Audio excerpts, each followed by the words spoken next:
మనం ప్రాముఖ్యమైనటువంటి అంటే అన్ని ప్రాముఖ్యమే. ఆహ్, బల్ల ఆరాధన వర్తమానం సహోదరుడు లాజరస్ గారు మనకు అందిస్తారు. వారిని ప్రేమతో ఆహ్వానిస్తున్నాం.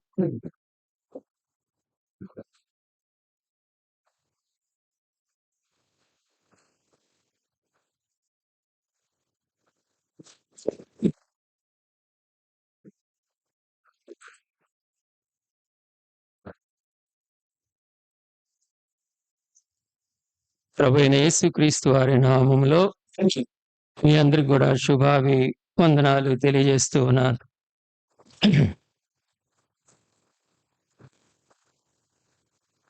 డిసెంబరు లేక జనవరి మాసంలో నా గ్రాండ్ సన్ ఆరన్ అహరోన్ 7 నెలల వయసు, జ్వరం వచ్చింది. బాడీ అంతా సెప్సిస్ షాక్ అంటారు, సెప్టిక్ అయిపోయింది. ఇక్కడ బ్లాజం హాస్పిటల్లో ఉంచారు. ఒక రోజులోనే క్రిటికల్. చేతులు ఎత్తేసాం, మాకు తెలియదు, మీరు తీసుకెళ్ళిపోండి ఎక్కడికన్నా. ఏం చేయాలో అర్థం కాలేదు. రెయిన్బో హాస్పిటల్ విజయవాడకి అంబులెన్స్ లో తీసుకువెళ్ళాం. వెంటిలేటర్ మీద 7 రోజులు పెట్టారు.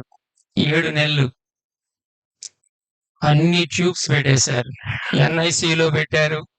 ఎవరిని చూడనేయటం లేదు. 72 గంటలు గడిస్తే గాని చెప్పలేమన్నారు. అక్కడ వెయిటింగ్ రూమ్ ఉంటుంది. వెయిటింగ్ రూమ్ లో నా కుమారుడు, కోడలు కూర్చున్నారు. మేమేమన్నా వెళ్ళి పరామర్శిస్తా ఉంటే కన్నీరు మున్నరై ఏడుస్తా ఉన్నారు. ఎందుకంటే బిడ్డను కూడా చూపించరు. రోజుకు ఒకళ్ళని 8 గంటల తర్వాత ఎన్ఐసిలో క్లాస్ ఉంటుంది. దాంట్లోంచి ఒక 2 నిమిషాలు 3 నిమిషాలు చూసి వచ్చేయటమే దూరంగా. 21 రోజులు ఐసీయూలో ఉన్నాడు. 40 రోజులు రెయిన్బో హాస్పిటల్లో ఉన్నాడు. వాళ్ళని ఎలా ఓదార్చాలో నాకు అర్థం కాలేదు. డాడీ ఎందుకు వచ్చింది ఇలాగా? మన జీవితాలను ఇలాగా దేవుడు అనుమతించాలా? ఇలాగా నేను నవ్వి ఊరుకున్నాను. నాకు కూడా కన్నీరు వచ్చింది. నేను సాధారణంగా కన్నీరు పెట్టను. నాకు అర్థమైంది ఏంటంటే మన కన్నీటిని తుడిచే దేవుడని నాకు అర్థమైంది. ఈరోజు ఆ బాబు కింద ఉన్నాడు, మీరు చూడొచ్చు. సంవత్సరం అయిపోయింది. మీరందరూ ప్రార్థన చేశారు. ఒక విషయం చెప్పాలనుకుంటున్నా. దేవుడు మన కన్నీటిని చూచే దేవుడు, దాటిపోయే దేవుడు కాదు. యోహాను సువార్త 11వ అధ్యాయం. యోహాను సువార్త 11వ అధ్యాయము నూతన నిబంధనలో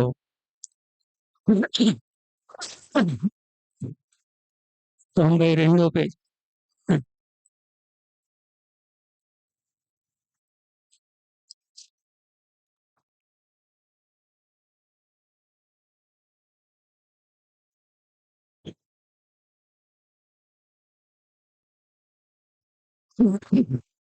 క్షమించండి. యోహాను సువార్త 11వ అధ్యాయము 33 నుంచి 37 వరకు నేను చదువుతాను, దయతో గమనించాను. 33వ వచనము నుండి. ఆమె ఏడ్చుటయు ఆమెతో కూడా వచ్చిన యూదులు ఏడ్చుటయు యేసు చూచి కలవరపడి ఆత్మలో మూలుగుచు అతని నెక్కడ ఉంచితరని అడుగగా వారు ప్రభువా వచ్చి చూడుమని ఆయనతో చెప్పిరి. యేసు కన్నీళ్లు విడిచెను. కాబట్టి యూదులు అతనిని ఎలాగూ ప్రేమించునో చూడుడని చెప్పుకొనిరి. వారిలో కొందరు ఆ గ్రుడ్డివాని కన్నులు తెరిచిన ఈయన ఇతనని చావకుండా చేయలేడా అని చెప్పిరి.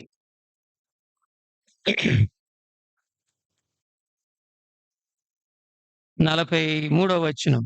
ఆయన అలాగూ చెప్పి లాజరు బయటకు రమ్మని బిగ్గరగా చెప్పగా చనిపోయిన వాడు కాళ్ళు చేతులు ప్రేత వస్త్రములతో కట్టబడిన వాడై వెలుపలికి వచ్చాను. అతని ముఖమునకు రుమాలు కట్టి ఉండెను. అంతటా యేసు మీరు అతని కట్లు విప్పిపోనీయడని వారితో చెప్పాను. చిన్న ప్రార్థన చేసుకుందాం. పిల్లలు వంచండి. ప్రభు సహాయము చేయలాగన, మనతో మాట్లాడులాగన, నాతో మాట్లాడులాగన ప్రార్థన చేద్దాం. ప్రభువా, నువ్వు మహోన్నతుడైన గొప్ప దేవుడవు. ఉన్నవాడును అనువాడనై ఉన్న దేవుడవు. స్వయంభూడవు. ప్రభువా, నీ గొప్పతనం సృష్టిలో చూస్తూ ఉన్నాం. నీ విమోచన కార్యంలో చూస్తూ ఉన్నాం. శిలువ కార్యం ప్రభువా, నీ ఎంత ప్రేమ చూపించావు. పాపినైన నన్ను రక్షించావు. క్రయాన్ని చెల్లించావు. నీ ప్రాణమునే ధారపోసావు ప్రభువా, నీకు వందనాలు. నువ్వు నాకు ప్రాకారమై ఉన్న దేవుడవు. ఆశ్రయమైన దేవుడవు. వేటగాని ఊరిలో నుండి నన్ను నిత్యము తప్పించి కాపాడుతున్న దేవుడవు.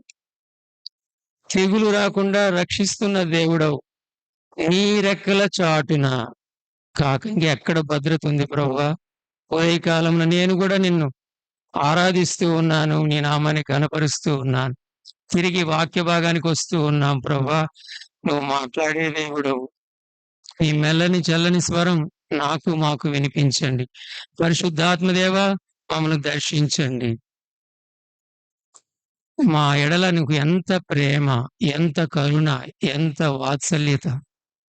మమ్మలను దాటిపోయే దేవుడవు కాదు గనుక ప్రభువా, ఉదయకాలం మమ్మల్ని ధైర్యపరచండి, ప్రోత్సాహపరచండి, ఆత్మీయంగా బలపరిచి ముందుకు నడిపించుమని దీనదాసునైన నన్ను జ్ఞాపకం చేసుకుని మీరే నన్ను సాధనముగా వాడుకుని సంఘానికి కావలసిన కృప నాకు దయచేయమని యేసు ప్రభువారి శ్రేష్టమైన నామములో ప్రార్థించి వేడుకొంచున్నాము తండ్రి.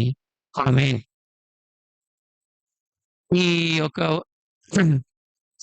11వ అధ్యాయంలో విషయం మనందరికీ తెలుసు. అక్కడ ఒక కుటుంబం ఉంది, మార్తా, మరియా, లాజరు. యేసు ప్రభువారు పరిచర్యకొని ఆ ప్రాంతానికి వచ్చినప్పుడు ఖచ్చితంగా బేతనియ వారి గృహానికి వచ్చి అక్కడ బస చేసేవాడు. ఆయన ప్రేమించిన కుటుంబం. వారు కూడా యేసు ప్రభువారంటే ఎంతో హక్కున చేర్చుకుని గొప్ప ప్రేమ చూపించారు, ఆతిథ్యం ఇచ్చేవారు. ఇక్కడ రోగి అయి ఉన్నాడు లాజరు అని కబురు పెట్టినప్పుడు ఈ లోకరీత్యా మనుష్యరీత్యా చూస్తే ఆలస్యమైంది, 4 దినాలు అయిపోయింది. కానీ అక్కడ యేసు ప్రభువారు ఒక మాట అన్నాడు. అక్కడ వాళ్ళు వచ్చి చెప్పినప్పుడు 11వ అధ్యాయం 4వ వచనం, యేసు అది విని ఏముందండి అక్కడ, ఈ వ్యాధి మరణము కొరకు వచ్చినది కాదు గాని దేవుని కుమారుడు దాని వలన మహిమపరచబడినట్లు దేవుని మహిమ కొరకు వచ్చినదనెను. God's delays are not God's denials. దేవుడు అంటే మనం అనుకుంటాం ఆయన తన సొంత సమయంలో కార్యాలు జరిగించే దేవుడు. ఆయన ఆలస్యము అంటే మనకు ఆలస్యం అయినప్పుడు దాని వెనుక గొప్ప ఆశీర్వాదం, దీవెన ఉంటుంది, ఆత్మీయమైన మేలు ఉంటుంది. యేసు కన్నీళ్లు విడిచెను. యేసు మన కన్నీటిని తుడిచిన దేవుడు. ఈ ఉదయకాలం ఆ విషయాన్ని ఎక్కువగా మీ ముందు ఉంచాలని ఆశపడుతుంది. యోహాను సువార్తలో మొత్తం ఎన్ని అధ్యాయాలు? 21 అధ్యాయాలు. మొదటి 10 అధ్యాయాలు ఒక భాగం అయితే 12వ అధ్యాయం నుంచి 21వ అధ్యాయం వరకు మరి ఒక భాగం. ఈ రెండిటి మధ్య 11వ అధ్యాయం ఒక శిఖరం లాగా ఉంది.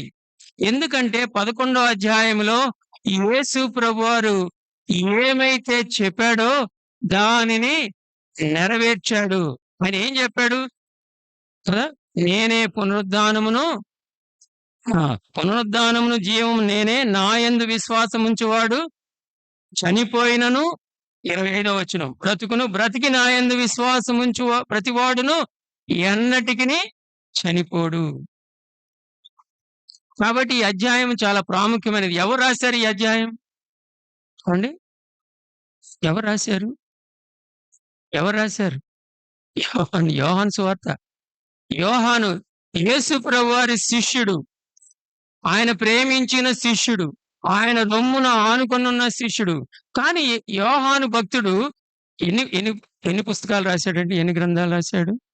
యోహాను సువార్త, యోహాను రాసిన మొదటి పత్రిక, 2వ పత్రిక, 3వ పత్రిక, ఇంకా 5 కదండి. సియోనుకెళ్ళేవాళ్ళు ఇయన్నీ గూడా టకటక చెప్పగలిగారు. అయితే యోహాను భక్తుడు తన్ను పరిచయం చేసుకునేటప్పుడు యేసు ప్రేమించిన శిష్యుడు అని చెప్పుకున్నాడు గానీ, తన్ను తాను ప్రదర్శించుకోలేదు. తన్ను తాను ఫోకస్ చేసుకోలేదు. చాలా సార్లు మన జీవితాల్లో ఏంటంటే, ఏంటి మీరు ఈసీనా? పెద్దా? ఆ! ఈ సంఘ పెద్దనని జెప్పి మనం అతిశయించకూడదు. లోకంలో గుర్తింపు కావాలి, ప్రాముఖ్యత కావాలి, అధికారం కావాలి, దర్పం కావాలని కోరుకుంటాం. కానీ యోహాను భక్తుడు అలా కోరుకోలేదు. బైబిల్‌లో చాలా మంది భక్తులు గూడా అంతే. వాళ్ళేంటంటే ఎప్పుడు కూడా దేవుని ఫోకస్ చేశారు. యోసేపు దగ్గరికొచ్చి చెరసాల్లో ఉన్నప్పుడు రాజుగారికి చెప్పారు. కలల భావం చెప్పే సామర్థ్యం ఉన్నదనంగానే రాజు పిలిచి మాట్లాడుతున్నాడు. "నువ్వు కలల భావం చెప్పే సామర్థ్యం ఉందా?" అంటే యోసేపు పలికిన మాట ఏంటంటే తర్వాత చూసుకోండి. "అది నా వలన కాదు గాని దేవుడే ఫరోకు క్షేమకరమైన ఉత్తరం ఇచ్చును." ఆ! ప్రభువే అని ఫోకస్ చేశాడు. నేనే అని చెప్పొచ్చుగా చెప్పలా. దానియేలు దగ్గర కూడా నెబుకద్నెజరు రాజు వచ్చి కలల భావం చెప్పే సామర్థ్యం ఉన్నదా అని అడిగినప్పుడు మర్మములు పరలోకమందలి ఉన్న దేవుడు మర్మములు తెలుపు దేవుడు అని తెలియజేశాడు కదా. మర్మములు బయలుపరచు దేవుడు పరలోకమందున్నాడు. అంచె దినాల్లో కలగబోదని ఆయన రాజైన నెబుకద్నెజరుకు తెలియచేసెను. దానియేలు కూడా ప్రభువునే, దేవుణ్ణే ఫోకస్ చేశాడు. అపొస్తలుల కార్యాల్లో మనం చూస్తాం. పేతురు, యోహానులు దేవాలయానికి వెళ్తా ఉంటే, ఆ మెట్ల దగ్గర ఒక కుంటివాడు, భిక్షకుడు ఉంటే, ఏమైనా దొరుకుద్దేమో చూస్తా ఉంటే, మా దగ్గర ఈ వెండి బంగారాలు ఏమీ లేవు. నజరేయుడైన యేసు క్రీస్తు నామములో నువ్వు లేచి నడువు అంటే లేచి నడిచాడు. వెలుపల ఉన్నవాడు దేవాలయంలోనికి వచ్చాడు. రాంగానే అందరూ కూడా తేరి చూశారు. ఎవరి వైపు? పేతురు వైపు తేరి చూశారు. పేతురు ఏమన్నాడంటే, "మీరు సిలువ వేసిన జీవానికి ఇతని చంపితిరే, ఆ యేసు నామములోనే ఇతనికి స్వస్థత కలిగిందని." దృష్టి అంతా కూడా ఎక్కడికి? దేవుని వైపు తిప్పాడు. యోహాను సువార్త ఎందుకు వ్రాయబడింది? 20వ అధ్యాయము 31వ వచనం చూడండి. 20వ అధ్యాయము 31వ వచనం. యేసు దేవుని కుమారుడైన క్రీస్తు అని మీరు నమ్మునట్లును, నమ్మి ఆయన నామమందు జీవం పొందునట్లు తెలివి ప్రజలు లేక జనులు అందరూ కూడా ఆయన నామమందు విశ్వాసం ఉంచి నిత్య జీవాన్ని పొందాలని రాయబడ్డాయి. యేసు కన్నీళ్లు విడిచారు. ఈ యొక్క యోహాను సువార్తలో 7 ప్రాముఖ్యమైన అద్భుత కార్యాలు మనం చూస్తాం. అయితే ఇక్కడ యేసు ప్రభువారు కన్నీరు విడిచారు. దేవుని బిడ్డలు ఏడుస్తారా? ఏడవరా? ఏడవచ్చా? ఏడవకూడదా? ఏమండి? ఏడవచ్చా? ఏడవకూడదా? పరిశుద్ధులు ఏడవకూడదా? దేవుని బిడ్డలు ఏడవకూడదా? విశ్వాసులు ఏడవకూడదా? ఏడవచ్చా లేదా? ఏంటి అంత డౌటు? మనం దేంట్లో ఉన్నాం? శరీరంలో ఉన్నాం. మానవ దేహంలో, మానవులమే కదా, దేహంలో ఉన్నాం. మనిషికి ఏముంటాయి? ఎమోషన్స్ ఉంటాయి. మనిషి యొక్క క్యారెక్టర్‌లో నేను రాసుకున్నా. ఎమోషన్స్ ఉంటాయి. ఎమోషన్స్ ఉంటాయి, దృక్పథాలుంటాయి, ఆలోచనలుంటాయి. ఇవన్నీ కూడా వ్యక్తి యొక్క క్యారెక్టర్‌లో భాగం. భావోద్రేకాలు కూడా part and parcel of human character. అవును, యేసు ప్రభువారు ఎందుకు కన్నీరు కార్చాలి? ఎందుకు కార్చాడాయన? దేవుడు గదా! ఆయనకి 100కి 100 పాళ్ళు దేవుడు. అదే సమయంలో 100కి 100 పాళ్ళు ఆయన మానవుడు.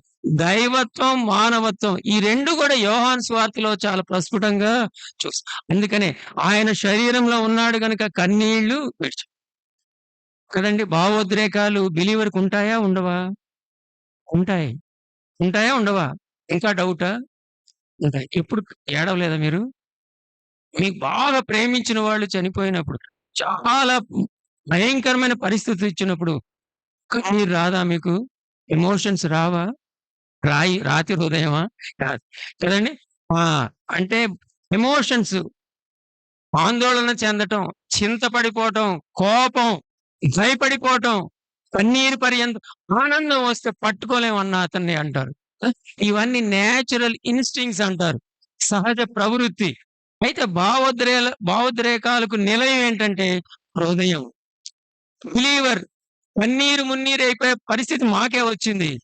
కానీ బిలీవర్‌కి ఏముంటది? దాన్ని అధిగమించే కృప దేవుడిస్తాడు కదా! సమస్త జ్ఞానమునకు మించిన దేవుని సమాధానము మీ హృదయములకు, తలంపులకు కావలి ఉండి మిమ్మల్ని కాపాడుతుంది. దేవునితో సమాధానం వచ్చింది. ఆయనిచ్చే సమాధానం. దేవుని సమాధానం. ఆయనతో సమాధానం పడ్డాం. సమాధానం కదా! ఎవని మనసు నీ మీద ఆనుకుంటుందో వానిని నీవు పూర్ణ శాంతి గలవానిగా కాపాడుదువు. ఏలయనగా అతడు నీ యందు విశ్వాసముంచి ఉన్నాడు. యెషయా గ్రంథం 26 అధ్యాయం 3వ వచనం. కాబట్టి ఎమోషన్స్ ని కంట్రోల్ చేసుకోగలమా లేదా? వాళ్ళకి కోపం వచ్చిందన్న, నన్ను భలే తిట్టాడు. కానీ పరిశుద్ధాత్మ దేవుడు నీలో నాలో ఉన్నాడు. ఆయనకు అప్పగించుకున్నాం. ఆయన నీకు సహాయం చేస్తాడు. వాక్యం మీలో సమృద్ధిగా ఏలుచుండనీయుడి. వాక్యానికి విధేయత చూపించాం. విశ్వాసులం అంటే వాక్యానికి లోబడి జీవిస్తున్నాం. వాక్యానుసారంగా జీవిస్తున్నాం. కాబట్టి నియంత్రించుకునే కృప దేవుడు ఇస్తాడు. ఇక్కడ మన అంశానికి వద్దాం. ప్రియమైన వారలారా, యేసు ప్రభువారు ఇక్కడ కన్నీళ్లు విడిచెను అని మనం చూస్తాం. కన్నీటి పర్యంతమైన 2 సంఘటనలు చూపిస్తాను. తర్వాత ఎందుకు కన్నీరు కార్చాలని 3 విషయాలు చెప్పి నేను క్లోజ్ చేస్తాను. రెండవ రాజుల గ్రంథం 20వ అధ్యాయం. రాజులు 2వ గ్రంథం 20వ అధ్యాయము 5వ వచనం. తీశారా? నీవు తిరిగి నా ప్రజలకు అధిపతి అయిన హిజ్కియా యొద్దకు పోయి అతనితో ఇట్లనుము, నీ పితరుడైన దావీదునకు దేవుడగు యెహోవా నీకు సెలవిచ్చినదేమనగా, నీవు కన్నీళ్లు విడుచుట చూచి తిని నీ ప్రార్థన నేను అంగీకరించి నేను నిన్ను బాగు చేసేదను. రాజైన హిజ్కియాకు మరణకరమైన రోగం వచ్చింది. దేవుని బిడ్డలకు వ్యాధులు వస్తాయా? రోగాలు వస్తాయా? రావా అండి? రావా? వస్తాయా? వస్తాయి. ఎందుకు? శరీరంలో ముప్పున్నంతసేపు జలుబు తప్పకుండా వస్తుంది. సామెత ఉంది కదా! అలాగే శరీరంలో ఉన్నాము గనక రోగాలు, వ్యాధులు మనకి రావచ్చు. జ్వరం రావచ్చు. డోలో వేసుకుంటాం కదండి! ఖచ్చితంగా.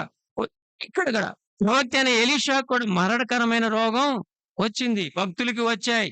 ఇక మనం గమనిస్తే ఇది సహజం. జీవితంలో మనకు ఇలాంటి రోగములు, వ్యాధులు, ఇటువంటి స్థితి, ఇటువంటి సమస్యలు మనకి తప్పకుండా రావచ్చు.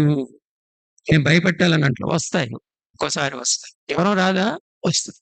బాగా జలుబు చేయదా? వస్తుంది. వ్యాధి వచ్చింది. ఏం చేయాలి? దేవుని బిడ్డలమే ఏం చేయాలండి? 2 విషయాలు. ఏం చేయాలి? హిజ్కియా ఏం చేశాడండి?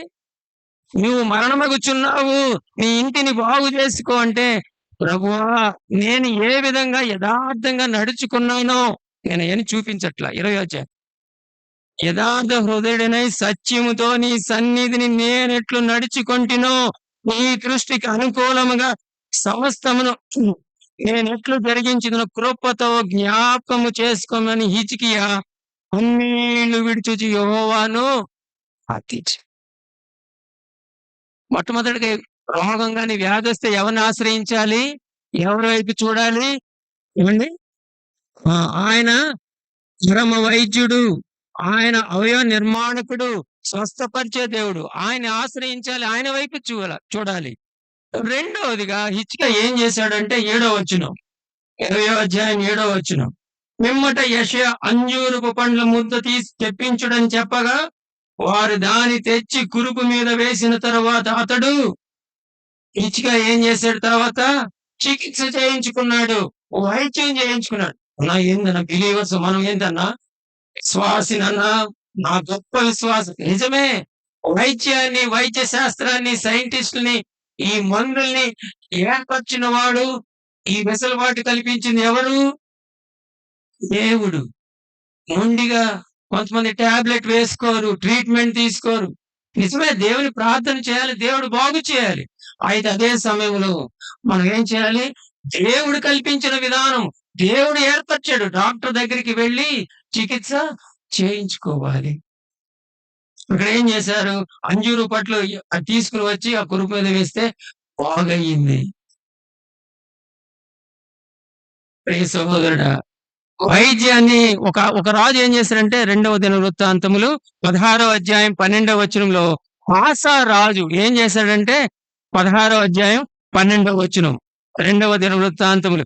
ఆసా తన ఏలుబడి యందు 39వ సంవత్సరమున పాదములలో జబ్బు పుట్టి తాను బహు బాధపడినను దాని విషయంలో అతడు యెహోవా యొద్ద విచారణ చేయక.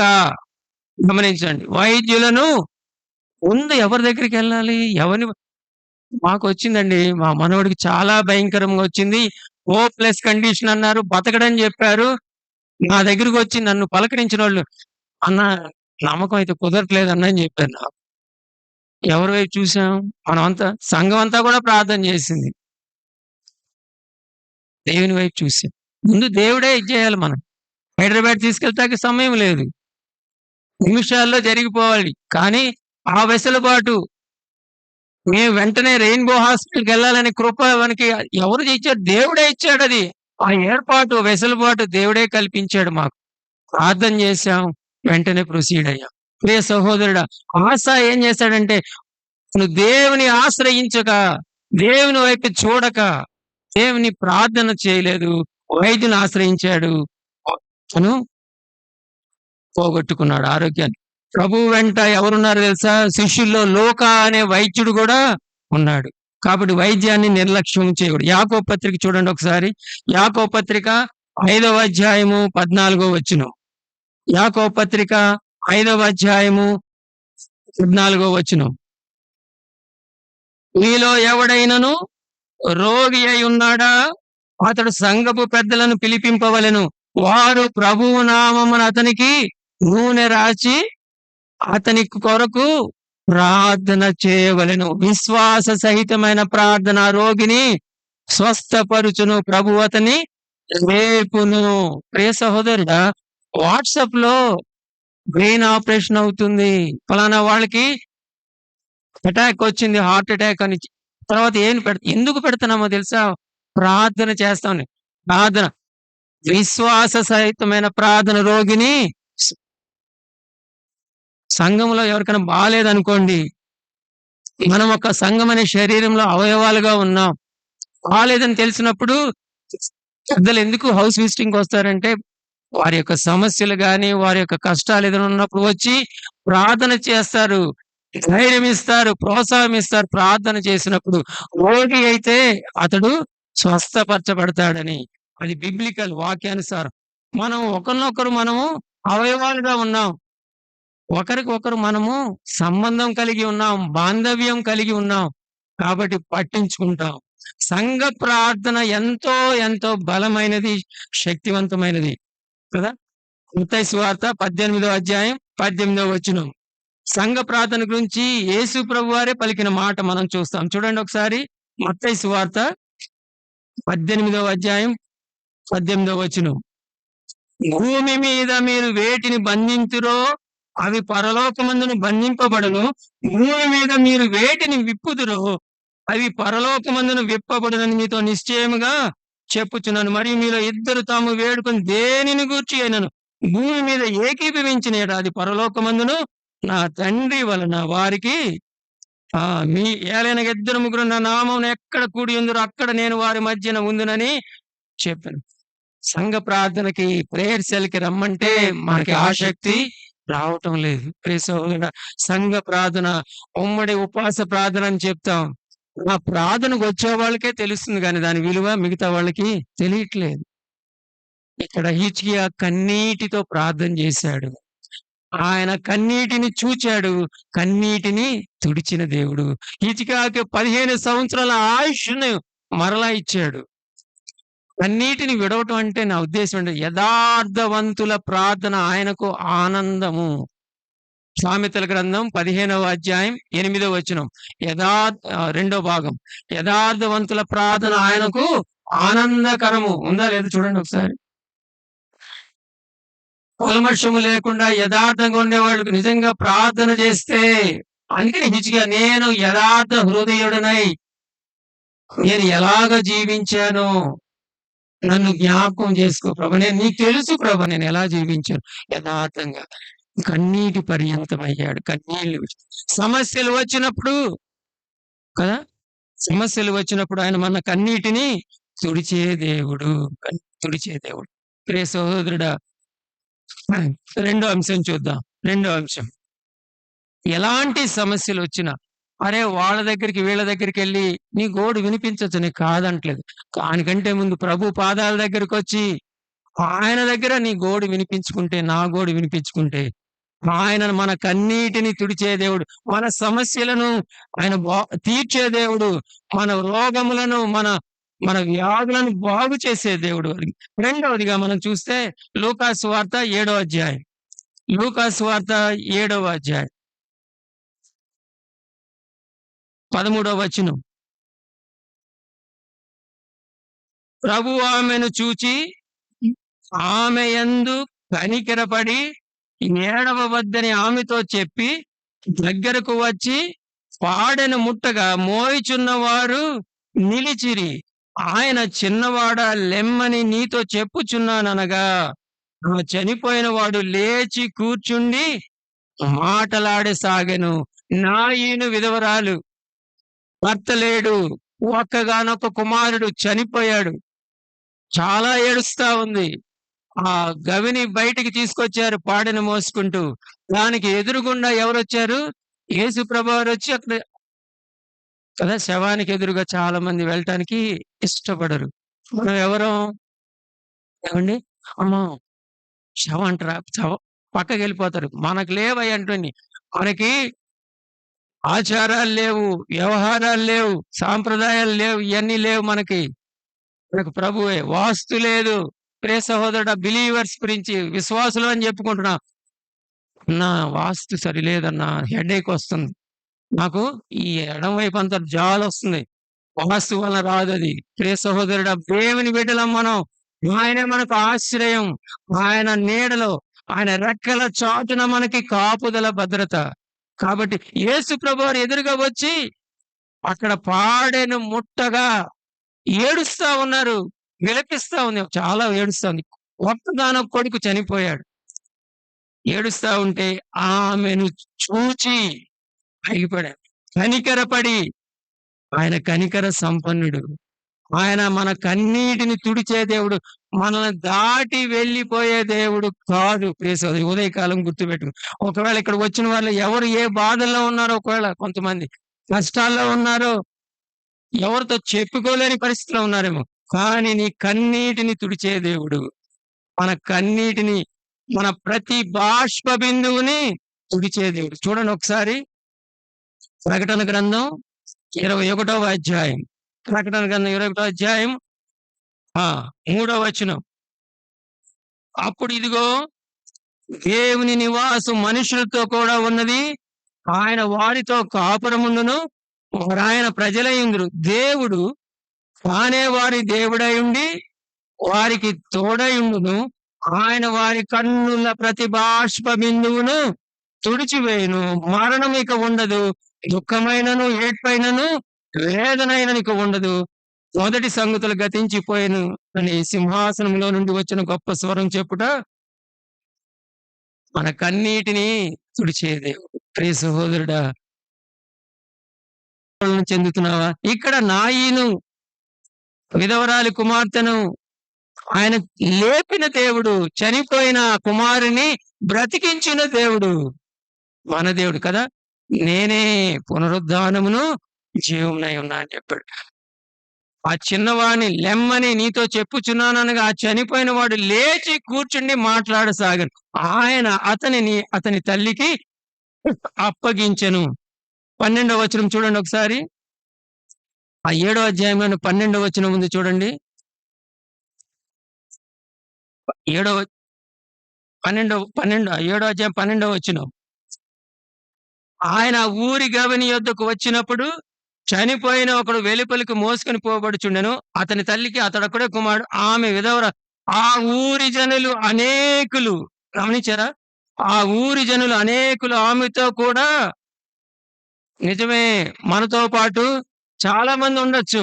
ఇక్కడ సొంత జనులు ఉంటే ఉండొచ్చు, స్నేహితులు ఉండవచ్చు, బంధువులు ఉండవచ్చు కదా! వాళ్ళందరూ కూడా ఏడుస్తున్నారు. కానీ ఆ ఏడ్పు ఆ కుమారుని బతికించగలిగిందా? ఆ ఏడ్పును ఎవరు మాన్పగలిగారు? ప్రభువే, యేసు ప్రభువే.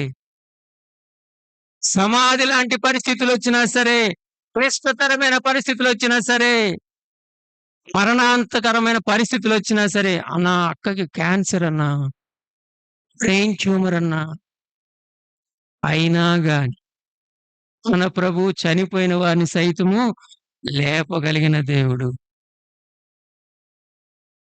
ఆయన మన సమస్యలేమైనా సరే వాటిని పరిష్కరించే దేవుడు. సమాధి లాంటి పరిస్థితులైనా సరే వాటిని, మన కన్నీటిని తుడిచే దేవుడు. యోబుకి ఎంతమంది పిల్లలండి? 10 మంది పిల్లలు ఒక్కరోజే చనిపోయారు. ఇంట్లో ఒక బాక్స్ ఉంటేనే చాలా బాధేస్తది. ఇది కాఫిన్ బాక్స్ కదండీ! 10 శవాలు పెడితే ఎలా ఉంటది? ఎంత కన్నీరు కార్చారో యోబు, అతని భార్య. తర్వాత వచ్చారా ఆయనకి బిడ్డలు? 42 అధ్యాయంలో రెండింతలుగా దేవుడు తను దీవించాడు. యోబు యొక్క కన్నీటిని తుడిచిన దేవుడు. అబ్రహాముకి 100 ఏళ్ల ప్రాయంలో లేక చక్కగా బిడ్డ పుట్టాడండి, ఇస్సాకు. నీవు ప్రేమించుచున్న ఈ ఇస్సాకుని నాకు బలిగా. ఎట్టుంటదండి ఆ పెద్దాయనకి, ముసలాయనకి? కట్టెలు పెట్టి ఇలా కత్తెత్తున్నాడు చంపాలని. లోపల ఎంత ఏడ్చుంటాడు, ఎంత అయితే విశ్వాసం దృఢంగా పెట్టాడు. నా దేవుడే చూచుకుంటాడు, యెహోవా ఈరే అన్నాడు. నిజమే. అబ్రహాం యొక్క కన్నీటిని తుడిచినది. 3 విషయాల్లో మనం అర్థవంతమైన కన్నీరు కార్చాలండి. దేహంలో ఉన్నాం. వేటి కొరకు మనం కన్నీరు కార్చాలో 3 విషయాలు చెప్పి నేను ముగిస్తాను. లూకాసు వార్త 23వ అధ్యాయం. లూకాసు వార్త 23వ అధ్యాయం 28వ వచనం.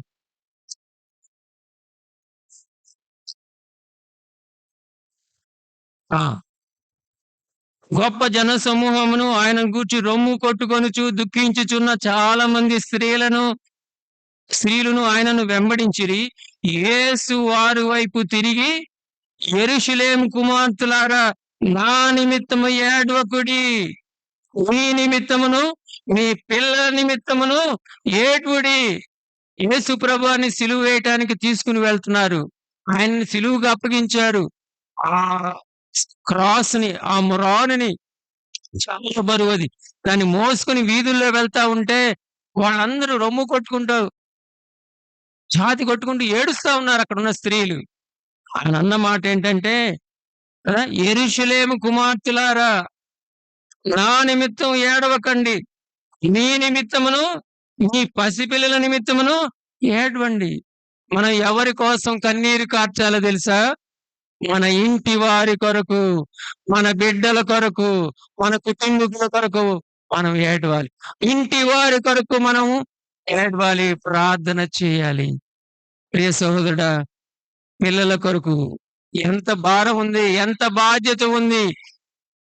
ఇంతకుముందు జనరేషన్స్ క్రితం, ఒక 2-3 తరాల క్రితం వాళ్ళకి 5, 7, 9 మంది పిల్లలు ఉండేవాళ్ళు. కొంతమందికి 12 మంది పిల్లలు ఉండేవాళ్ళు. పాతకాలం వాళ్ళు ఏం చేసేవాళ్ళంటే, ఉదయాన్నే ఒక కీర్తన పాడి ప్రార్థన చేసేవాళ్ళు. ప్రార్థన చేసి పిల్లలు ఇంకా లెగవరు, పడుకుని ఉంటే ఆ తలదిండి దగ్గరకు వచ్చి, ప్రభువా ఈ బిడ్డను కాపాడు, ఈ బిడ్డను రక్షించు, వీడిని వర్ధిల్ల చేయని ప్రార్థన చేసేవాడు. తల్లి లేకపోతే బిడ్డ దగ్గరికి వచ్చి ప్రార్థన చేసి, కన్నీటితో ప్రార్థన చేసి నేను చూశాను. ఏమైపోయానండి ప్రార్థన? కన్నీరు వస్తుందా? బిడ్డల గురించి ప్రార్థన చేస్తున్నామా? ఈ మాటలు నాకు, తర్వాత మీకు వర్తిస్తాయి. ఇంటి వారి కొరకు, ఇంటిలో అందరూ రక్షింపబడిన వారు ఉన్నారా? రక్షింపబడిన వారు ఉంటే వారి గురించి ఏం కన్సర్న్ ఉంది? పియోను ప్రార్థన సహవాసం మన చర్చి పేరు. ప్రార్థించేవారుగా ఉంటున్నామా? కన్నీరు కార్చేవారుగా ఉంటున్నామా? వారి కొరకు నీకు భారం ఉందా? బాధ్యత ఉందా? హెబ్రీయులు రాసిన పత్రిక 11వ అధ్యాయం 7వ వచనం. హెబ్రీయులు రాసిన పత్రిక 11వ అధ్యాయము 7వ వచనం చూడండి ఒకసారి. విశ్వాసమును బట్టి నోవహు అది వరకు చూడని సంగతులను గూర్చి దేవుని చేత హెచ్చరింపబడి భయభక్తులు గలవాడై తన ఇంటి వారి రక్షణ కొరకు ఒక ఓడను, ఇంటి వారి రక్షణ కొరకు నీకు నాకు కన్సర్న్ ఉందా? భారం ఉందా? బాధ్యత ఉందా? ఎరిగామా? నోవహు ఓడను సిద్ధం చేస్తున్నప్పుడు ఎంతమంది గేలి చేశారో, ఎంతమంది అవహేళన చేశారో. అయ్యా రెండయ్యా అని బతిమలాడాడు. ఎవరు రాలా. ఆయన భార్య, ఆయన 3 కుమారులు, 3 కోడలు. 8 మందే ఆ ఓడలకు వెళ్ళారు, సేవ్ అయ్యారు. ఇంటిలో ఉన్నవారు రక్షణ పొందారు అందరూ. నీ బంధువుల్లో ఉన్నవారు అందరూ రక్షణ పొందారు. అరే వాళ్ళు చనిపోతే నిత్య నరకాగ్నికి పాత్రలు అవుతారే, అగ్నిగుండంలో పడవేయబోతున్నారే, వాళ్ళు దాంట్లోకి వెళ్తారే. ఒకవేళ ప్రభు వస్తే మనం మధ్యాకాశంలో ఎత్తబడతాం. వాళ్ళు వస్తారా? చింత లేదా? బాధ లేదా? ఏడ్పు రావట్లేదా? మన పిల్లల గురించి, ఇంటి వారి గురించి అనుకుందాం. విలాప వాక్యాలు 2వ అధ్యాయం 19వ వచనం. విలాప వాక్యాలు 2వ అధ్యాయం 19వ వచనం. నీవు లేచి మొదటి జామున మొర్ర పెట్టుము, నీళ్లు కుమ్మరించినట్లు ప్రభు సన్నిధి నీ హృదయములను కుమ్మరించు. నీ పసిపిల్లల ప్రాణము కొరకు నీ చేతులను ఆయన తట్టు ప్రార్థన చేస్తున్నాం ఆ పిల్లల గురించి. అన్న అడ్మిషన్ అక్కడ దొరకలేదు, ఇక్కడ దొరకలేదు. ఈ నర్సరీ 50,000 అడుగుతున్నారు. సరిపోయినాయి. అరే ఆ బిడ్డ ఎప్పుడు ప్రభువుని తెలుసుకుంటాడు? ప్రభు మార్గంలోనికి వస్తాడు. అన్ని సంపాదించుకుని, నిజమే బాగా సంపాదించుకోవచ్చు, ఇప్పుడు తరుణాలు ఉన్నాయి. ప్రభువుని కలిగి ఉండకపోతే ఆ చింత లేదా? తల్లులుగా, తండ్రులుగా కన్సర్న్ ఉందా? ప్రార్థన చేస్తున్నాం. నీ పసిపిల్లల ప్రాణము కొరకు ప్రార్థన చేయి అన్న కన్నీరు విడుస్తూ ప్రార్థన చేసిందండి. ఆ కన్నీటి ప్రార్థన ఫలితమే సమూయేలు ప్రార్థనాపరుడయ్యాడు. న్యాయాధిపతి, ఇశ్రాయేలుకు న్యాయాధిపతిగా, యాజకుడిగా, ప్రవక్తగా ఇవ్వగలిగింది. సూజన్ వెస్లీ అని మీరు గూగుల్లో కొట్టండి, సూజన్ వెస్లీ అని. ఆమె ప్రార్థనాపరురాలు. జాన్ వెస్లీ ఒక తల్లి ఎంతగా ఏడ్చి ప్రార్థన చేసింది. బిడ్డలు 19 మంది బిడ్డలు ఆమె. వాళ్ళలో 10 మంది చనిపోయారు, 10 మంది 9 మంది. ఒక్కొక్కళ్ళ గురించి ప్రార్థన చేసి కన్నీటి ప్రార్థన చేస్తే జాన్ వెస్లీ 1904వ సంవత్సరం నుంచి 1910వ సంవత్సరం వరకు ఇంగ్లాండ్ లో వేల్స్ ప్రాంతంలో మెథడిస్ట్ చర్చ్ ప్రారంభం అవడానికి కారకుడయ్యాడు. ఎంతో గొప్ప ఉజ్జీవం వచ్చింది. సూజన్ వెస్లీ కన్నీటి ప్రార్థన, తన ఇంటి వారి కొరకు ప్రార్థన. ఇంకో ఆమె మోనిక అంటే అగస్టిన్ గురించి. ఆయన గురించి విన్నారా? ఆయన భర్త, 3 పిల్లలు, భర్త వ్యసనాపరుడు, అన్ని ఉన్నాయి. ఈ అగస్టిన్ కూడా భయంకరమైన పాప జీవితం. ప్రార్థన చేసింది. చాలా కన్నీటితో ప్రార్థన చేస్తే ఈయన తర్వాత రక్షణ పొందిన తర్వాత ఆయన పలికిన మాట ఏంటంటే, నా తల్లి కన్నీటి ప్రవాహంలో నేను కొట్టుకుంటూ నిత్య రాజ్యంలోనికి వచ్చి పడ్డాను. ఎంత ప్రార్థన చేసిందండి. మన బిడ్డల గురించి ప్రార్థన చేస్తున్నామా? అమెరికా వెళ్ళాలి, సంపాదించి ఏం చేసుకుంటామండి? కూడా వస్తాయా మనకి?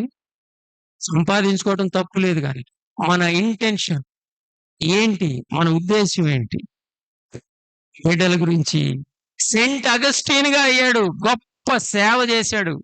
మోనిక ఆమె ప్రార్థన మొదటగా ఇంటి వారి రక్షణ కొరకు కన్నీరు కాదు. రెండవదిగా కీర్తన 119వ కీర్తన 119వ కీర్తన 136వ వచనం. 119వ కీర్తన 136వ వచనం. జనులు నీ ధర్మశాస్త్రము అనుసరింపకపోయినందుకు నా కన్నీరు ఏరులై. దావీదు భక్తుడు ఏమంటున్నాడంటే, జనులు నీ ధర్మశాస్త్రము అనుసరింపకపోయినందుకు నా కన్నీరు ఏరులై పారుచున్నది. అంటే మన తోటి వారి కొరకు కన్సర్న్ కలిగి ఉన్నామా? మన తోటి వారి కొరకు కన్సర్న్ కలిగి ఉన్నామా? కదండి. ప్రైజులాడన్నా అని చెప్తాం. మనం అంతా ఆత్మీయమైన కుటుంబంలో ఒక కుటుంబంగా, ఒక ఫ్యామిలీగా ఉన్నాం. యేసు ప్రభువారి సంఘము ఈ శరీరంతో పోల్చబడింది. శరీరంలో ఏముంటాయి? అవయవాలు ఉన్నాయి. అది ఈ కాలు చేతి అవసరం లేదని అంటే, ఈ ముక్కు నోటి అవసరం లేదని అంటే కుదరదు. ఒకదానికొకటి హిట్ టుగెదర్, కనెక్ట్ అయి ఉన్నాయి ఒకదానికొకటి. కాబట్టి ఇక్కడ దెబ్బ తగిలింది అనుకోండి, బాడీ అంతా సహకరిస్తుంది. మనం నిజంగానే సహవాసంలో ఉన్నాం. ఒక సహోదరుడు లేక సహోదరి చుట్టిల్లిందండి, పాపంలో పడిపోయింది, వాక్యానుసారంగా జీవించలేకపోతుంది, బలహీనతను బట్టి వెనుకంజ వేసింది, నీకు తెలిసింది. ఏం చేయాలి? గబగబా 10 మందికి ఫోన్ చేసి ఇట్లా అని టామ్ చేయటం కాదు. ప్రియ సహోదరుడా, నీకు తెలిసినప్పుడు నీకు దుఃఖం రావాలి. అరే అక్క ఎందుకు ఇలాగ అయిపోయింది, అన్న ఎందుకు ఇలాగా అయ్యాడు. వెళ్ళి కాన్ఫిడెన్షియల్ గా, సిన్సియర్ గా దగ్గరికి వెళ్ళి మాట్లాడి పరామర్శించి, ఏంటి అన్న, ఏంది, ఏమైంది, లేకపోతే ఏంటి తమ్ముడు ఏమైందని నువ్వు ప్రార్థన చేసి మరల తన్ని నా సత్య మార్గంలోనికి రావటానికి నువ్వు ప్రార్థన చేస్తున్నావా? ప్రయాసపడుతున్నావా? ఒకవేళ ఆ సహోదరుని గాని పట్టించుకోకపోతే సహవాసం అంతా దెబ్బతింటది. మనం పట్టించుకోవాలి. వ్యక్తిగతంగా వెళ్ళి వారితో మాట్లాడాలి. లేకపోతే పెద్దలకి చెప్పి ఒకళ్ళిద్దరికి తీసుకెళ్లి మాట్లాడాలి. కన్సర్న్ కలిగి ఉండాలి. వినలేదనుకోండి, ఇంకోసారి చెప్తాం. వినలేదనుకోండి, చెప్తాం. తర్వాత దేనికి అప్పగిస్తాం. కానీ మన వంతు మనము కన్సర్న్ కలిగి ఉండాలి. రోమిలు రాసిన పత్రిక 2వ అధ్యాయం 23వ వచనం. రోమిలు రాసిన పత్రిక 2వ అధ్యాయం 23వ వచనం. ధర్మశాస్త్రమందు అతిశయించు నీవు ధర్మశాస్త్రం మీరుట వలన దేవుని అవమానపరిచెదవా? రాయబడిన ప్రకారం మిమ్మును బట్టే కదా ఈ దేవుని నామం అన్ని జనుల మధ్యను దూషింపబడుచున్నది. ఈ యోవేలు గ్రంథంలో కూడా చూస్తాం. దేవునికి అవమానము, దేవుని నామానికి దూషణ కలుగుతుంది. మనం పట్టించుకోవాలి. మనము ఆ తమ్ముడు, లేకపోతే ఆ చెల్లి, లేకపోతే అన్న, లేకపోతే అక్క ఇలాగ వెనుకంజ వేశారు, ఆత్మీయంగా వెనుకంజ వేశారు, పట్టించుకోవాలి. బాధ్యత గల సహోదరులు పట్టించుకోవాలి. తోటి విశ్వాసులు కాబట్టి వాళ్ళ గురించి ప్రార్థన చేయాలి. నీకు ఆ విధంగా అరే అన్న అలా తప్పుడు అడుగు వేశాడు, లేదా అక్క ఆ విధంగా తప్పుడు అడుగు వేసింది, నీకు బాధ కలగాలి, నీకు దుఃఖం రావాలి. ఒకవేళ నీ భార్య కావచ్చు ఇంట్లో, ఒకవేళ నీ భర్త కావచ్చు, నీ బిడ్డలు కావచ్చు, వదిలేస్తామండి? ప్రార్థన చేయాలి. వాక్యాన్ని మీరితే, వాక్యానుసారంగా జీవించట్లేదంటే వాళ్ళని సరైన త్రోవలకు తెప్పించడానికి మనం ప్రయాసపడాలి. ఇంటి వారి కొరకు, వారి రక్షణ కొరకు కన్నీరు కార్చాలి. బాధ్యత, భారం మనకు ఉండాలి. తోటి సహోదరుల గురించి, వారి ఆత్మీయ క్షేమం గురించి నేను పట్టించుకోవాలి, కన్నీరు ప్రార్థన చేయాలి. మూడోదిగా చూస్తే చూడండి, అపోస్తుల కార్యాలు 20వ అధ్యాయం. అపోస్తుల కార్యాలు 20వ అధ్యాయము 19వ వచనం. యూదుల కుట్రల వలన నాకు శోధనలు సంభవించినప్పుడు నన్ను కన్నీళ్లు విడుచుచు పూర్ణమైన వినయభావముతో నేను ఎలాగున ప్రభువును సేవించుచుంటునో ఇంకే తెలియను. ఇక్కడ పౌలు తన పరిచర్యలో అక్కడ మిలేతులుండి ఎఫెసునకు వర్తమానం పంపించి పెద్దల్ని పిలిపించి మాట్లాడుతా ఉన్నాడు. పౌలు ఎంత గొప్ప సేవ చేశాడు, పరిచర్య చేశాడు. పరిచర్యలో కొన్నిసార్లు తనకి కన్నీరు తప్పలేదండి. కన్నీళ్లు విడుచుచు ఏం చేశాడు? పూర్ణమైన వినయభావముతో కదా, యూదుల కుట్రల వల్ల నాకు శోధన సంభవించినను కన్నీళ్లు విడిచి పూర్ణమైన వినయభావంతో నేను ఎలాగుని ప్రభువుని సేవించుచుంటాను. సేవ కొరకు కన్నీరు కార్చాలి, పరిచర్య కొరకు కన్నీరు కార్చాలి. మనకు వస్తుందా ప్రియ సహోదరుడా? పౌలు యొక్క సేవ పరిచర్యలో కుట్రలు, కుతంత్రాలు, కపట సహోదరుల వలన ఆపదలు కదా, ఆయన్ని ఒకసారి కొట్టారు, కొట్టి చనిపోయాడు అనుకుని ఈడ్చారు, ఏడవబడటం కదా, అలాగే కొట్టబడటం, గాయపరచబడటం, సేవలు ఇవన్నీ కూడా ఎదురయ్యాయి. పౌలు కన్నీరు కార్చాడు, సేవ నిమిత్తమై కన్నీరు కార్చాడు. కానీ ప్రభు కృపను బట్టి వాటన్నిటిని అధిగమిస్తూ ముందుకి వెళ్ళాడు. మన ఇంటి వారి కొరకు కన్నీరు కార్చాలి, తోటి సహోదరుల ఆత్మీయ క్షేమం నిమిత్తమై కన్నీరు కార్చాలి, సేవ కొరకు, పరిచర్య కొరకు, సంఘ పరిచర్య కొరకు ఇక్కడ ఉన్నాం గనుక కన్నీరు కారుస్తున్నామా, ప్రార్థన చేస్తున్నామా? 126వ కీర్తన 5వ వచనం, 126వ కీర్తన 5వ వచనం, కన్నీళ్లు విడిచి విత్తువాడు సంతోషగానముతో పంట కోస్తారా. మనం ఏ విత్తుతున్నాం? పనులు కావాలంటే ఏం చేయాలి? కన్నీరు కార్చాలి, లేకపోతే పంట రాదు. ప్రయాస పడకపోతే పంట రాదు. సువార్త కొరకు, పరిచర్య కొరకు, మిషనరీ సేవ కొరకు ప్రార్థన చేస్తున్నామా? మిషనరీ పరిచర్య. గ్రాహం స్టెయిన్స్ గారిని ఒరిస్సా ప్రాంతంలో తెలుసు కదా, కొన్ని సంవత్సరాల క్రితం ఆయన ఉన్న జీప్ లోనే ఆయన ఇద్దరు కుమారుల్ని పెట్రోల్ వేసి తగిలిపెట్టి సజీవంగా దహనం అయిపోయాడు. ఆమె ఎంత కన్నీరు కార్చి ఉంటుంది ఆమె. ఆ గ్రాహం స్టెయిన్స్ గారి గురించి తలుచుకున్నప్పుడల్లా చాలా బాధేస్తుంది కదా. జిమ్ ఎలియట్ అనే ఒక ఆయన పెండ్లైన కొన్ని నెలలకే ఆఫ్రికా ఖండానికి వెళ్ళి సువార్త అందిద్దామని వెళ్ళాడు. ఇంకా సువార్త పరిచర్య చేయల, ఆయన చంపేశారు. ఆ తర్వాత కొన్ని దినాలైన తర్వాత ఎస్తేరు వాళ్ళ భార్య కొంతమందిని పోగు చేసుకుని మరలా ఆమె సువార్త పరిచర్య కంటిన్యూ చేసింది. అక్కడ సంఘాలు స్థాపించబడ్డాయి. ప్రియ సహోదరుడా, మనం కన్నీరు కారుస్తున్నామా? 11వ అధ్యాయానికి వద్దాం. కన్నీరు మన మిషనరీ సేవ గురించి, మామూలు పరిచర్య గురించి ప్రార్థన చేస్తున్నాము. ఆ భారం నీకు నాకు ఉన్నదా? 56వ కీర్తన 8వ వచనం, 56వ కీర్తన 8వ వచనం ఏముంది? నా సంచారములను నీవు లెక్కించి ఉన్నావు, నా కన్నీళ్లు నీ బుడ్డిలో ఉంచబడి ఉన్నావు, అవి నీ కవిలలో కనబడును. కవిలే అంటే ఏమండి? కవిలే అంటే అక్కడ ఉంది చూడు, ఆయన ప్రేమ కలిగిన దేవుడు, ప్రేమ స్వరూపి, ప్రేమించుట ఆయన స్వభావం. మన ప్రతి కన్నీటిని, బాష్ప బిందువుని తుడిచే దేవుడు, కన్నీటికి ఎంతో విలువనిచ్చే దేవుడు అండి ఆయన. యేసు ప్రభు వారు ఆ 11వ అధ్యాయం 33వ వచనంలో చూస్తే, ఆమె ఏడ్చుటయు ఆమెతో కూడా వచ్చిన యూదులు ఏడ్చుటయు యేసు చూచి కలవరపడి ఆత్మలో మూలుగుచు అతని ఎక్కడ ఉంచితరని అడుగగా వారు ప్రభువా వచ్చి చూడుడని ఆయనతో చెప్పిరి. యేసు కన్నీళ్లు విడిచాడు. యేసు ప్రభు వారు కన్నీళ్లు ఎందుకు విడిచాడంటే ఇందాక అడిగాను నేను క్వశ్చన్ కదా. ఆయన మానవుడు గనుక, శరీరంలో ఉన్నాడు గనుక కన్నీరు విడిచాడు. అందరూ ఏడుస్తా ఉంటే ఆయన కూడా ఎమోషనల్. లాజరు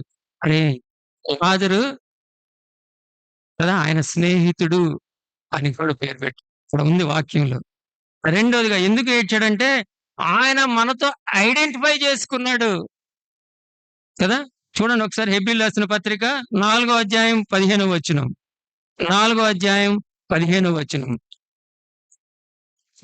హెబ్రీయులకు రాసిన పత్రిక 4వ అధ్యాయం 15వ వచనం. 4:10 మన ప్రధాన యాజకుడు మన బలహీనతల యందు మనతో సహానుభావం లేనివాడు కాడు గాని సమస్త విషయములలో మన వలనే శోధింపబడిన ఆయన పాపం లేను. ఆయన ఐడెంటిఫై చేసుకున్నాడు మన వలనే కదా, మనతో సహానుభావము లేనివాడు కాడు గాని కదా. 2:17 ఏముంటుందంటే హెబ్రీయులకు రాసిన పత్రిక అన్ని విషయములలో ఆయన తన సహోదరుల వంటి వాడు కావలసి యేసు ప్రభువారు ఈ విషయం చెప్పి నేను ముగిస్తాను. మనల్ని బాగా అర్థం చేసుకునే దేవుడు. ఒకవేళ మనల్ని ఇంట్లో వాళ్ళు పూర్తిగా అర్థం చేసుకోకపోతే, ఒకవేళ 99% అర్థం చేసుకున్నా 1% అర్థం చేసుకోకపోతే, పూర్తిగా అర్థం చేసుకునేది ఎవరంటే ఆయన యేసయ్యే. 100% మనల్ని పూర్తిగా అర్థం చేసుకునేది ఎవరంటే దేవుడే. ఆయన మనల్ని అర్థం చేసుకునే దేవుడు, మనల్ని ఎరిగిన దేవుడు. ఇది నేను చెప్పి ముగిస్తాను. చూడండి 3 విషయాలు జస్ట్ అలా చెప్పి ముగిచేస్తాను. యెషయా గ్రంథం 63 అధ్యాయం 9వ వచనం. యెషయా గ్రంథం 63 అధ్యాయం 9వ వచనం. వారి యావత్ బాధలో ఆయన బాధ నొందెను. ఆయన మన బాధల్లో, కష్టాల్లో, పరిస్థితుల్లో చాలిన దేవుడు, బాధ నొందిన వాడుగా ఉన్నాడు. ఆయన మన ఆక్రందన, మన వేదన, రోదనను ఎరిగిన దేవుడు. మన ఆక్రందన కదా, ఇశ్రాయేలు వెట్టి చాకిరి చేస్తాను, ఫరో యొక్క దాసత్వంలో ఎంతగా వెట్టి చాకిరి చేస్తానంటే మూలుగుతా ఉన్నారు. నిరాశలో, నిట్టూర్పులో ఉంటే ఆ మూలుగులను, ఆ రోదన, వేదన, ఆక్రందనను వినిన దేవుడు, దాటిపోయే దేవుడు కాదు. రెండోది లూకాసు వార్త 9వ అధ్యాయం.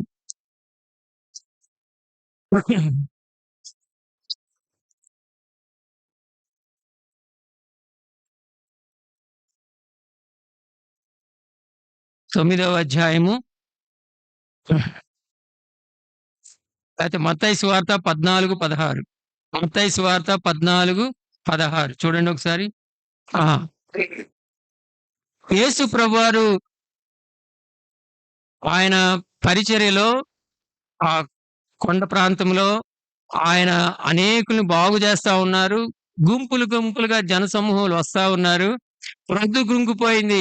ఆయన పరలోక సంబంధమైన విషయాల గురించి, ఆ మర్మాల గురించి చెప్తా ఉన్నాడు. అప్పుడు శిష్యులు ఏమంటున్నారంటే, ప్రొద్దు గుంగిపోయింది, వీళ్ళని పంపించేద్దాం, మన దగ్గర ఆహారం లేదంటే ఆయన పలికిన మాట చూడండి 16వ వచనం. యేసు వారు వెళ్ళనక్కరలేదు, మీరే వారికి భోజనము పెట్టుడని వారితో. మన ఆక్రందన ఎరిగిన దేవుడు, మన ఆకలి ఎరిగిన దేవుడు. మీరే భోజనం పెట్టండి అని పంపించేయమని అంటారేంటి? వాళ్ళు ఫెయింట్ అయిపోతారు. ఎంత కన్సర్న్ అండి. మూడోది 6వ అధ్యాయం మత్తయి సువార్త 6వ అధ్యాయం 31వ వచనం. 6వ అధ్యాయం 31వ వచనం. కాబట్టి ఏమి తిందుమో, ఏమి త్రాగుదుమో, ఏమి ధరించుకుందుమో అని చింతింపబడి అన్యజనులు వీటన్నిటి విషయమై విచారించరు. ఇవన్నీ మీకు కావలెనని మీ పరలోకపు తండ్రికి మన తల వెంట్రుకలన్నీ కూడా లెక్కింపబడి ఉన్నాయి. మన అక్కర ఎరిగిన దేవుడు, మన ఆక్రందన ఎరిగిన దేవుడు, మన ఆకలి ఎరిగిన దేవుడు, మన అక్కర ఎరిగిన దేవుడు. వీటి గురించి మీరు దిగులు పడద్దు, వీటి గురించి మీరు చింతపడద్దు అని చెప్పి యేసు ప్రభువారు మరియా, మార్త, లాజరును ప్రేమించాడు. లాజరు చనిపోయి 4 దినాలు అయిపోయింది. అక్కడ మాట ఉంది చూడండి, 11వ అధ్యాయము 3వ వచనం. నేను ముగిస్తాను. అతని అక్క చెల్లెండ్రు, ప్రభువా ఇదిగో నీవు ప్రేమించువాడు రోగి అయి ఉన్నాడని ఆయన యొద్దకు వర్తమానం. యేసు ప్రభువారు ప్రేమించాడా లేదా? లాజర్ని ప్రేమించాడు. 5వ వచనం. యేసు మార్తను, ఆమె సహోదరిని, లాజరును, వారి ముగ్గురిని ప్రేమించాడా లేదా? 36వ వచనం. 11వ అధ్యాయం 36వ వచనం. కాబట్టి యూదులు అతనిని ఎలాగు ప్రేమించినో చూడుడని. దేవుడు, ఆయన ప్రేమ కలిగిన దేవుడు, ప్రేమామయుడు. నిజమైన ప్రేమ ఆదరిస్తుంది, మన భావోద్రేకాల్ని అర్థం చేసుకుంటుంది. గలతీయులకు రాసిన పత్రిక 6వ అధ్యాయం 2వ వచనం. అపోస్తలుడైన పౌలు గలతీయులకు రాసిన పత్రిక 6వ అధ్యాయం 2వ. ఒకరి భారములనొకడు భరించి ఈలాగు క్రీస్తు నియమమును పూర్తిగా. అతనికి అన్నం జరుగుబాటు జరగట్లేదు, అన్నం తినలేకపోతున్నాడు. నువ్వు భోజనం చేస్తున్నప్పుడు నీ సహోదరునికు గుర్తుకు రావాలి. అతనికి సరైన వసతి లేదు. బాధపడుతున్నాడు. దుప్పటి లేదు కప్పుకోటానికి. నీ గుర్తు రావాలి. ఒకరి భారమునొకరు భరించి ఇలాగ క్రీస్తు నియమను పూర్తిగా నెరవేర్చుడు. 6వ అధ్యాయంలోనే 10వ వచనం. అవకాశం ఉన్నంత వరకు విశ్వాస గృహానికి చేరిన వారి ఎడల మేలు చేయుదము. మేలు చేయాలి. చేస్తున్నామా? 43వ వచనం నేను చెప్పి ఇక నేను ముగిస్తాను. చూడండి 11వ అధ్యాయం 43వ వచనం. యేసు ప్రభువారు వచ్చారు.